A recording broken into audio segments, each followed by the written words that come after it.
Good morning, students. Welcome back to class 7th English, chapter number 10, The Story of Cricket. And this chapter is written by a very famous Indian author, Ramchandra Guha. Today we are going to discuss part 9th of this chapter, which is the last part, and this is working with language. I, Shweta Somra, am your English teacher, and today we will be discussing about this part in which we are going to do some grammar, and let's see what all we are going to do in this part. Come, let's start. This is the word search. बेटा ये आपने बहुत किया होगा, बहुत ही किया होगा. आपके पास कुछ जो आपकी बुक्स आती हैं, जैसे आपकी पजल सॉल्विंग बुक्स होती हैं, है ना, रिडल सॉल्विंग है, पजल्स वाली बुक्स हैं, उसमें आपने ये बहुत किया होगा. चलो हम देखते हैं. 12 words associated with cricket are hidden in the grid. So there is a grid. Grid क्या होती है बेटा? बहुत सारे कॉलम्स होते हैं, रोज होती हैं, ठीक है, बॉक्स होते हैं बहुत सारे. तो वहाँ पे क्या है? 12 वर्ड्स हैं. कितने वर्ड्स हैं बेटा? There are 12 words. ठीक है, 12 वर्ड्स हैं, वो आपको ढूंढने हैं उस ग्रिड में से. ठीक है, बट डोंट वरी, आपको उसके क्लूज दिए हुए होंगे. You will definitely get the clues. So there are 12 words hidden in the grid. 6 can be found horizontally and the remaining 6 vertically. Now what is horizontal? Horizontal lines पता हैं? ये वाली lines. ठीक है, these are horizontal lines. अब 6 जो words हैं, जो 6 words हैं, वो तो आपको मिलेंगे horizontally. जो भी आपकी grid है, suppose this is your grid and this is the way it is. So ये ग्रिड है, इसमें आपको 6 वर्ड्स तो ऐसे ढूंढने हैं. ठीक है, जो ऐसे लिखे होंगे. ये हो गया horizontally and the remaining 6 vertically. ठीक है, और जो बाकी बचे हुए 6 हैं, क्योंकि 12 हमको ढूंढने हैं ना, तो 12 में से 6 तो आपको ऐसे मिलेंगे हॉरिजॉन्टली, और बाकी के जो 6 मिलेंगे वो कैसे मिलेंगे? वर्टिकली. ऊपर से नीचे लिखे हुए होंगे वर्ड्स. ठीक है, ये होता है vertical, from top to bottom और फ्रॉम बॉटम टू टॉप. ये वर्टिकल होता है. तो 6 आपको वर्टिकली ढूंढने हैं, और 6 कैसे ढूंढने हैं? Horizontally. Now 2 words have been found for you. 2 words आपके लिए ऑलरेडी ढूंढ के रखे हुए हैं आपको बताने के लिए. Clues to the hidden words are given below. Now I told you, you will get the clues. आपको कुछ इशारा मिलेगा उनको फिल करने का. ठीक है, कि वो किस तरह के वर्ड्स हैं. हॉरिजॉन्टल में जो हैं क्लूज, वो हम देखते हैं.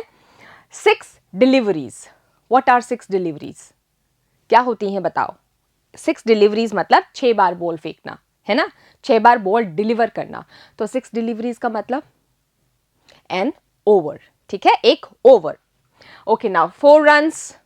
4 रन्स क्या होता है? ऐसे करता है ना आपका जो अंपायर होता है, इट मीन्स बाउंड्री. बाउंड्री को टच करते हैं, then only you get 4 runs, right? So 4 runs means boundary. Okay, attacked while out of arena.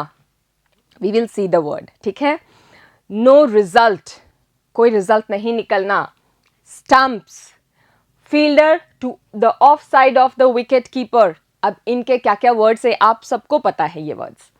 Vertically हमको क्या ढूंढने हैं? Stumps flying. ठीक है, गिल्लियां उड़ गई. Back to the pavilion. वापस लौट के जा रहे हैं. A lofty one. Lofty means बहुत हाई, एक बहुत ऊंचा जो आप मारते हो. लोफ्टी वन मीन्स 6 मार दिया. ठीक है. Mid air mishap.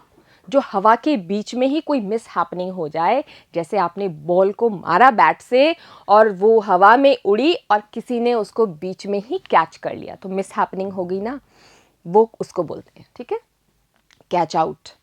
Not even 1 out of 6. तो 6 बॉल्स में से एक पे भी रन आपको ना मिले, that is a maiden over. पता है ना? Good. Then goes with bat, और बैट के साथ ही चले जाना. So we have to find the words in this grid. आपको जो वर्ड्स दिए हुए हैं वो देखो, बॉल. ठीक है, देन दिस इज स्लिप. इसको बोल रहे हैं स्लिप. अब हम आगे देखते हैं. जो आंसर्स हैं वो हमने आपको दे रखे हैं यहाँ पे. We have to find over, wicket, boundary, slip, stumped and draw. ठीक है, ड्रॉ मतलब जिस मैच में कोई ना जीतता है ना हारता है. देन वर्टिकली हमको मिलेंगे 6 ball, out, maiden, bowled and caught. ठीक है, तो हम देख लेते हैं हमें कौन कौन से वर्ड्स मिल रहे हैं। See, this is the first, over. Then the next word is boundary.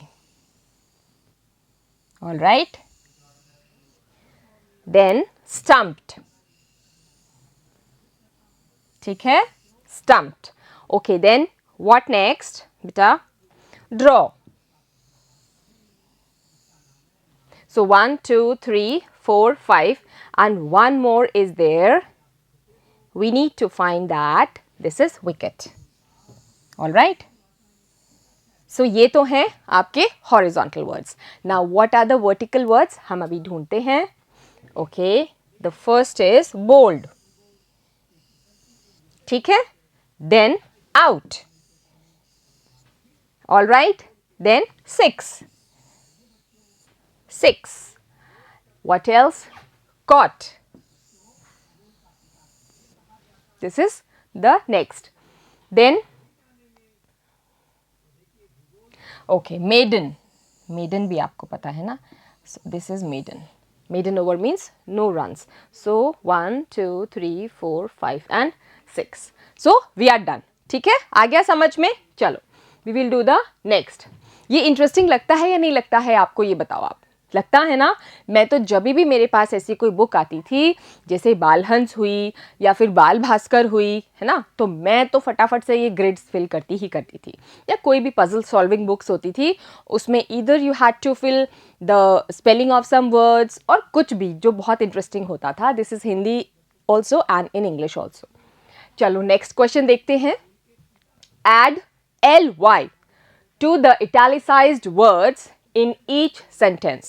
Now आपको क्या करना है, हर सेंटेंस में आपको एक वर्ड दिया हुआ है, उसमें आपको ly लिख के वर्ड बनाना है। Rewrite the sentence using the new words. आपको दोबारा से वो सेंटेंस लिखना है नए वर्ड्स के साथ। ठीक है, आपने नया वर्ड उस फ्रेज की जगह यूज किया है with ly in the last of the word. See the examples first. तो हम एक बार एग्जाम्पल्स देख लेते हैं ly के साथ हमने कैसे वर्ड्स बनाए। So here the first sentence is, he runs between wickets as if his leg were stiff.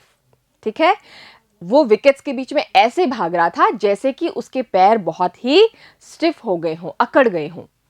He runs between wickets stiffly. ठीक है, तो हमने as if his legs were stiff को क्या कर दिया? He runs between wickets stiffly. इसको हमने as if his legs were stiff को हमने लिख दिया stiffly. ठीक है, ये क्या है बेटा?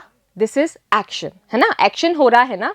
ये action हो रहा है, ये adverb है। ठीक है, the way how the verb is in front of you. Next, why did the batsman swing the bat in such a violent manner? ठीक है, बैट्समैन ने जो बैट है उसको इतने वायलेंट मैनर में या वायलेंट तरीके से क्यों घुमाया? सच अ वायलेंट मैनर, इसको हम क्या कह सकते हैं? वायलेंटली। ठीक है, वायलेंटली का मतलब ही वायलेंट तरीके से ही होता है। ठीक है ना? Why did the batsman swing the bat so violently? Getting? तो हमने क्या किया बेटा? वायलेंट जो वर्ड था उसको हमने ly लगा दिया और ये एग्जैक्टली सेम मीनिंग है सच अ वायलेंट मैनर का। ठीक है, और स्टिफली जो है, स्टिफली का भी वो ही मतलब है जो as if his legs were stiff का मतलब है, सेम मीनिंग है, but only that we have to use ly with the word. ठीक है, चलो हम देखते हैं। The first one is, it is obvious that the work has not been done in a proper way. तो अब इन a proper वे जो है, इसको आप और क्या लिख सकते हो अगर आपको ly जोड़ना हो तो? बताओ। It is obvious that the work has not been done in a proper way. ये तो सबको लग रहा है, पता लग ही रहा है कि जो काम है वो ढंग के तरीके से नहीं किया गया है ना। तो क्या बोलोगे? ढंग से नहीं किया गया, प्रॉपरली। ठीक है, you can use the word properly with proper plus ly. It is obvious that the work has not been done properly. ठीक है, instead of in a proper way, इसका भी यही मतलब है, सही ढंग से, और प्रॉपरली का भी मतलब है सही ढंग से. So we have to use properly instead of in a proper way. Next, he made the statement in a firm manner. उसने अपना एक वक्तव्य दिया, एक स्टेटमेंट दिया एक फर्म मैनर में, ठीक है, बिल्कुल दृढ़ता से. In a firm manner it means firmly, ठीक है. फर्मली मतलब बिल्कुल दृढ़ तरीके से. He made the statement in a firm manner, और we can say he made the statement firmly. Both are meaning same, ठीक है, इन दोनों का ही मीनिंग सेम है. Next, the job can be completed within a week in an easy way. ठीक है, जो काम है वो एक हफ्ते के अंदर अंदर किया जा सकता है बहुत आराम से. सो इन एन ईजी वे को हम और क्या लिख सकते हैं बेटा? Easily. Can we write it? Yes, of course we can. तो हम कह रहे हैं the job can be completed within a week easily, और इसका भी मतलब यही है, इन एन ईजी वे, बहुत ही आराम से, और इजीली का मतलब भी बहुत आराम से है. ठीक है, इजी लग रहा है या नहीं लग रहा है आपको बताओ. अब इजी से ही हम बात करते हैं. आपको ये इजी लग रहा है या नहीं लग रहा? Just you have to find the word and you have to put LY उसके लास्ट में, है ना. और आप देखना ऐसे और क्वेश्चंस भी आप ट्राई करना दूसरी ग्रामर बुक से, and you will find it very interesting and easy to. बस थोड़ा सा ध्यान देने की जरूरत है, where you have to put LY. ठीक है, तो चलो नेक्स्ट कर लेते हैं. Okay, you did not play in a serious manner or else you would have won the match. तुमने गेम सीरियस तरीके से नहीं खेला, अदरवाइज तुम जीत जाते. सो इन अ सीरियस मैनर मतलब सीरियसली. ठीक है, सीरियस तरीके से, सीरियसली का मतलब होता है सीरियस तरीके से, है ना. तो सीरियस मैनर और seriously it's one and the same thing. So we can write here, you did not play seriously or else you would have won the match. तो इसकी जगह आप यूज करोगे seriously. ठीक है, you did not play seriously or else you would have won the match.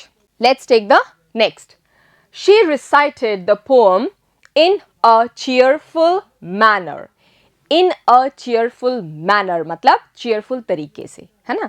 So you can से in a cheerful manner को cheerfully बोल सकते हैं ना, चेयरफुली, हैप्पीली, या इन अ हैप्पी वे आप बोलते हो, इन अ हैप्पी वे.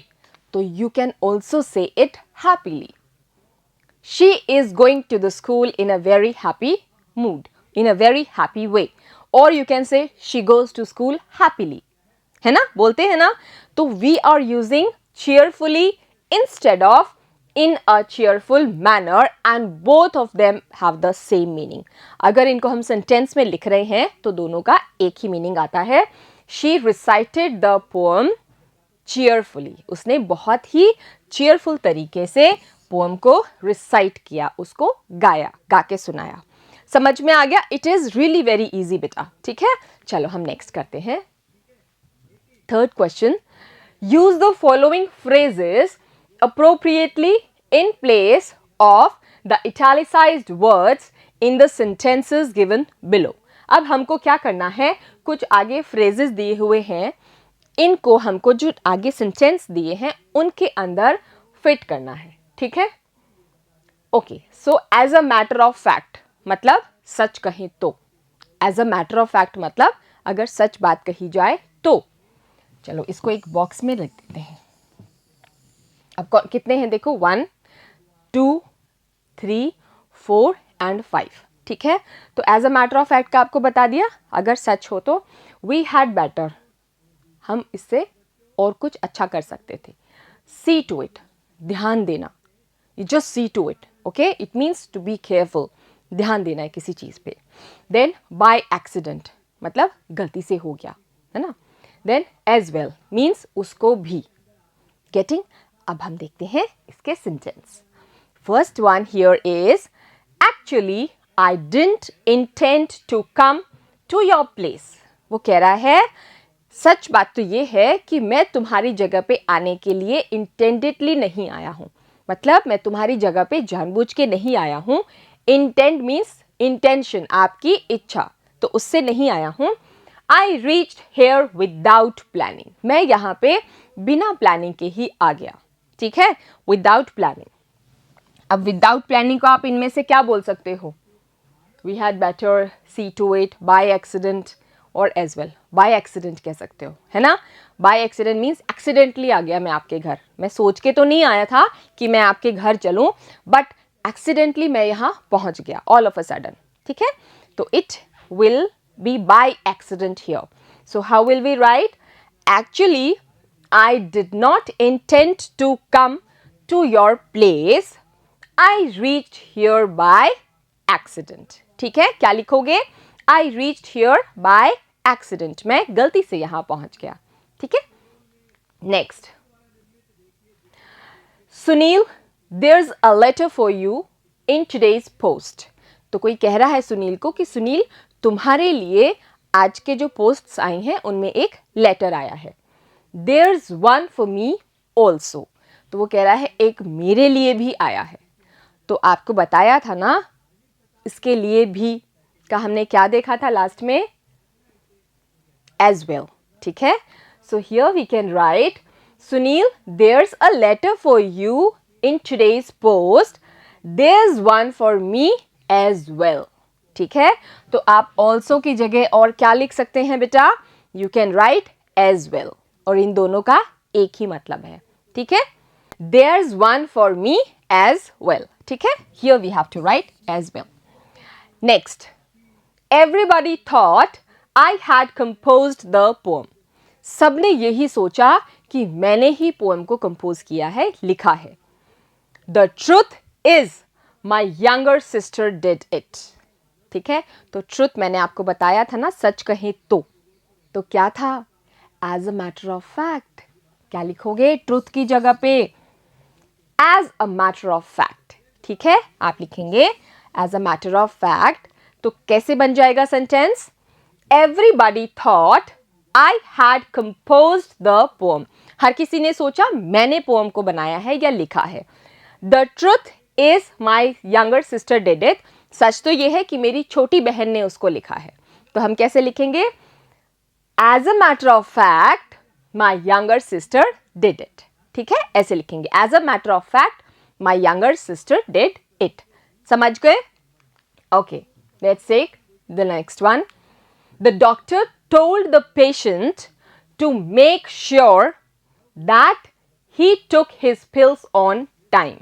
ठीक है, तो मैंने आपको बताया था, अभी जो हमारा क्वेश्चन था उसके बिगिनिंग में जो फ्रेजेस हम देख रहे थे उसमें मैंने आपको बताया था ना, एक वर्ड था सी टू इट, मीन्स ध्यान रखना, है ना, बताया था ना, टू बी केयरफुल, केयरफुली रहना है.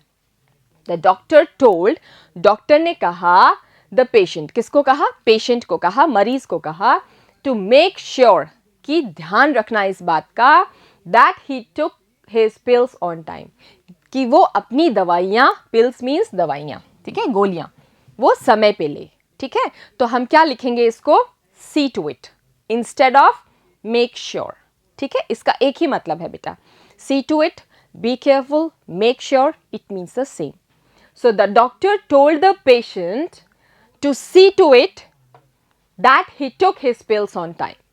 ठीक है, मेक श्योर या उसकी जगह आप लिख रहे हो सी टू इट. ठीक है, the doctor told the patient to see to it that he took his pills on time. Next, it will be better for us to plan our trip before setting out.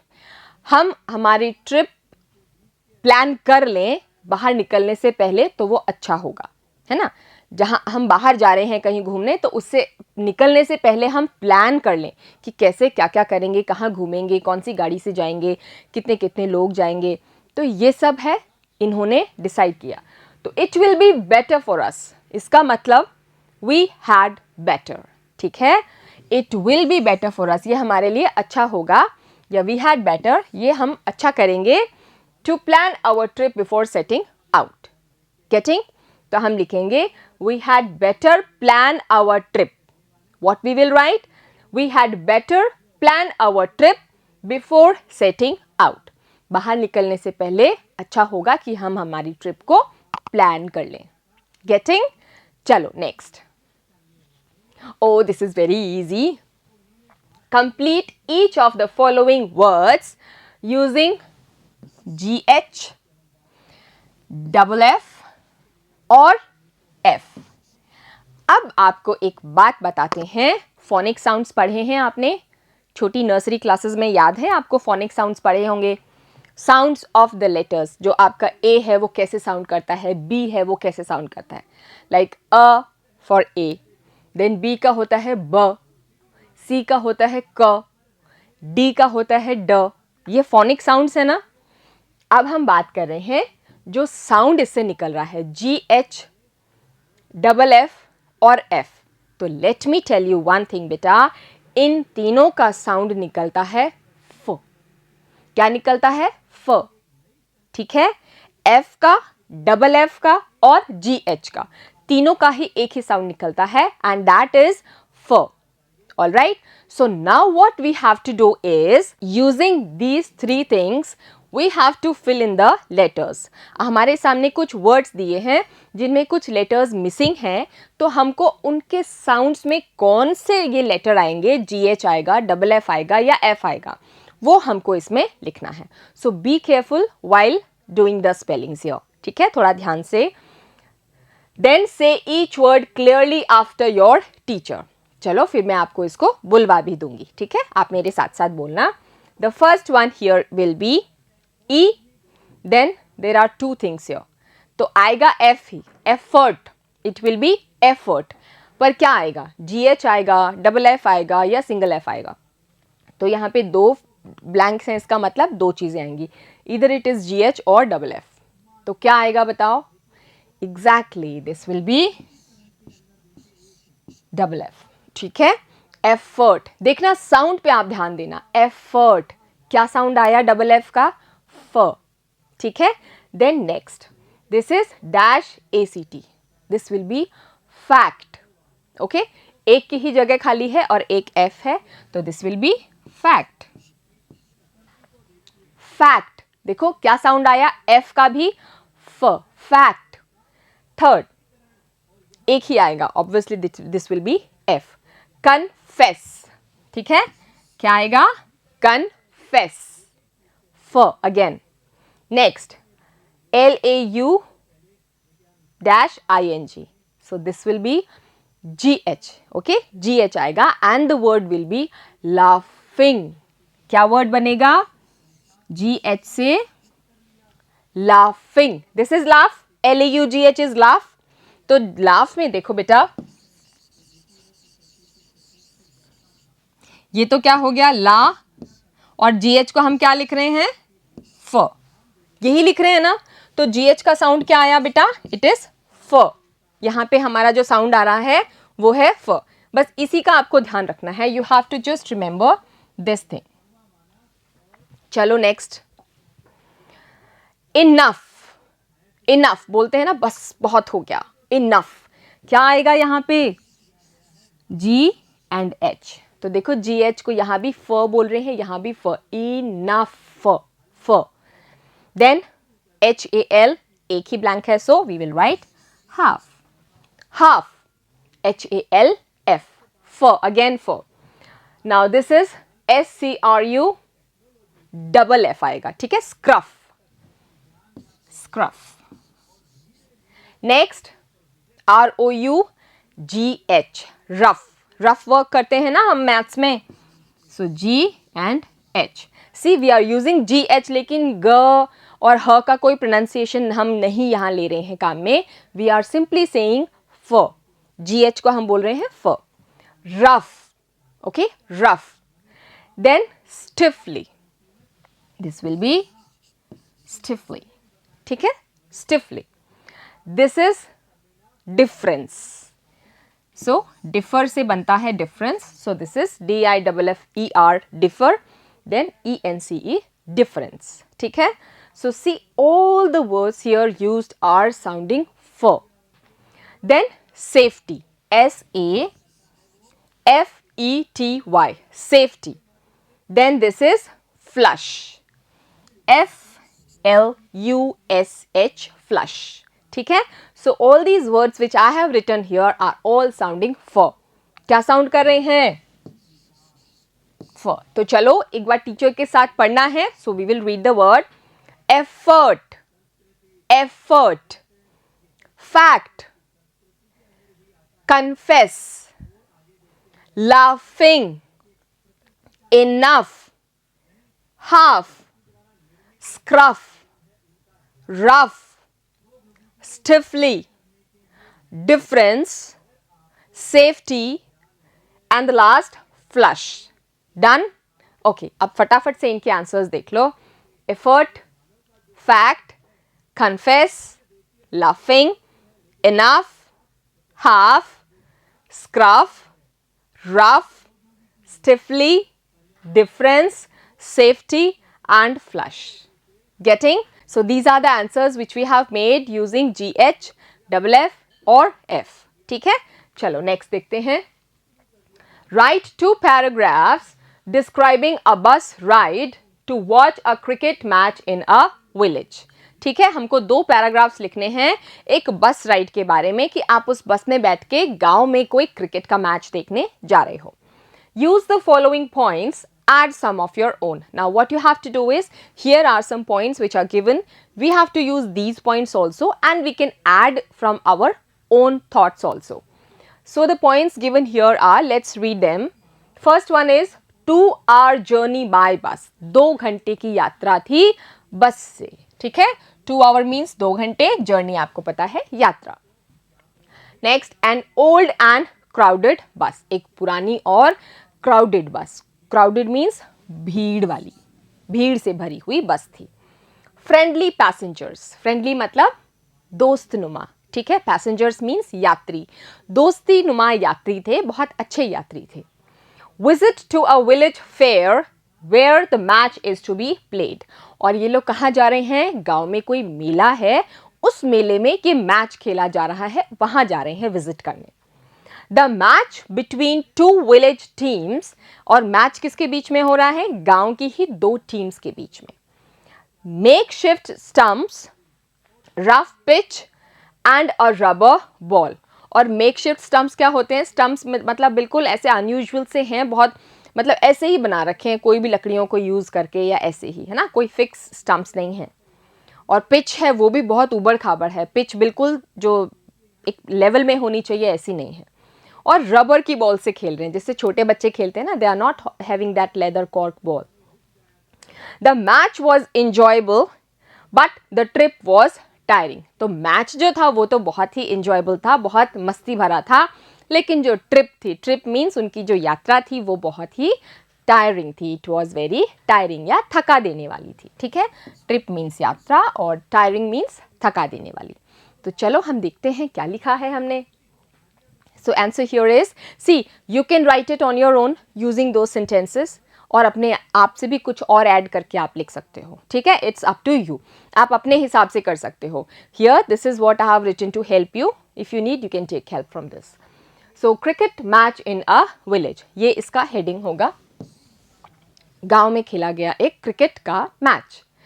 About 40 kilometres from our village, हमारे गांव से 40 kilometre दूर, a very famous fair is held in some village. किसी और गांव में एक बहुत फेमस सा फेयर या मेला भरा हुआ है. ठीक है, फेयर का मतलब होता है गोरा नहीं, फेयर का मतलब मेला. यहाँ पे it took us 2 hours to reach there by bus. और हमको 2 घंटे का समय लगा उस गांव में, उस मेले तक पहुंचने के लिए बस से. ठीक है, बस से ये लोग गए और 2 घंटे का इनको टाइम लगा वहां पहुंचने में. I had gone there particularly to watch a cricket match. मैं तो वहां पे पर्टिकुलरली मतलब सिर्फ जो एक चीज के लिए गया था वो था क्रिकेट मैच देखने. ठीक है, मैं तो सिर्फ क्रिकेट का मैच देखने ही वहां पे गया था. The match was to be held between 2 village teams. और जो मैच था वो किसके बीच में होने वाला था? 2 टीम्स के बीच में जो उसी गांव से थी. ठीक है, विलेज की ही टीम्स थी and they had to play the game. The bus was an old one. और जो बस थी वो काफ़ी पुरानी बस थी, बहुत ही पुरानी, टूटी फूटी जंजर बस थी. It was overcrowded because so many people were going to the fair. और वो जो बस थी वो overcrowded थी, मतलब भीड़, ज़रूरत से ज़्यादा ही उसमें लोग थे. ठीक है, क्यों थे बेटा? Because most of the people they wanted to go to see the fair. ठीक है, वो फेयर में जाना चाह रहे थे, मेले में जाना चाह रहे थे, और हो सकता है उस बस के बाद दूसरी बस शायद और लेट होगी, तो उसमें बहुत सारे लोग ठूस ठूस के भर गए. The passengers were जॉस्टलिंग with each other. और जो पैसेंजर्स थे, जो यात्री थे वहाँ पे, वो एक दूसरे के साथ गप्पे वप्पे मारते, बातें करते, हंसते गाते जा रहे थे. I could not get a seat in the bus. And जो नरेटर है उसको तो बस में सीट ही नहीं मिली, वो तो खड़े खड़े ही गए. But the passengers were very friendly. लेकिन जो उस बस में पैसेंजर्स थे, जो यात्री थे, they were very friendly. वो बहुत ही अच्छे थे. I was accommodated on a seat. किसी न किसी तरह से उसको भी सीट मिल गई, ऐसे खिसक खिसक के, और उसको सीट दे दी किसी दूसरे पैसेंजर ने, है ना. इट मीन्स फ्रेंडली थे, वरना तो कोई ध्यान भी नहीं देता है, खड़े हो तो खड़े रहो, मुझे तो सीट मिल गई. लेकिन वो फ्रेंडली थे तो उनको लगा इसको भी बिठा लेते हैं थोड़ा सा खिसक के. Ultimately we reached the village where the match was to be played. और अल्टीमेटली मीन्स एट लास्ट हम लोग उस जगह पे पहुंच गए जहां पे मैच खेला जाने वाला था. There was a lot of hustle and bustle. बहुत ही चूं चूं पूं पूं थी, बहुत ही शोर शराबा था, बहुत ही भीड़ भिड़ाका था. ठीक है, हसल बसल का मतलब ये होता है. हसल एंड बसल मतलब बहुत भीड़ भिड़ाका, शोर शराबा, इस तरह से. The villagers were wearing colorful dresses. और जो villagers थे उन्होंने बहुत ही रंग बिरंगे कपड़े पहने हुए थे. Makeshift stumps were being installed. और ऐसे ही टाइम पास जो स्टम्प्स थे उनको लगा रहे थे, है ना. परफेक्ट जो प्रोफेशनल स्टम्प्स होते हैं वो नहीं थे, ऐसे ही गांव के ही बच्चे उनको सेट कर रहे थे. The pitch was quite rough. और जो पिच जिस पे गेम खेला जाने वाला था, it was not smooth, it was quite rough. वो उबड़ खाबड़ थी. They were playing with the rubber ball. और वो लोग किससे खेल रहे थे बेटा? एक रबर बॉल से खेल रहे थे, जिससे छोटे बच्चे खेलते हैं. But players were all energetic. लेकिन जो प्लेयर्स थे, जो खिलाड़ी थे हमारे, वो जोश से भरे हुए थे. They all were energetic, they all were full of energy. पूरे जोश के साथ खेल के मैदान पे उतरे थे. They played with great enthusiasm. पूरे जोश के साथ ही वो मैदान में आए थे खेलने के लिए. The team of the village where the match was played won the match. ठीक है, और जो टीम थी जहाँ पे गांव, जिस गांव में गेम खेला जा रहा था, उस गांव की टीम जो थी वो जीत गई थी match. The match was interesting.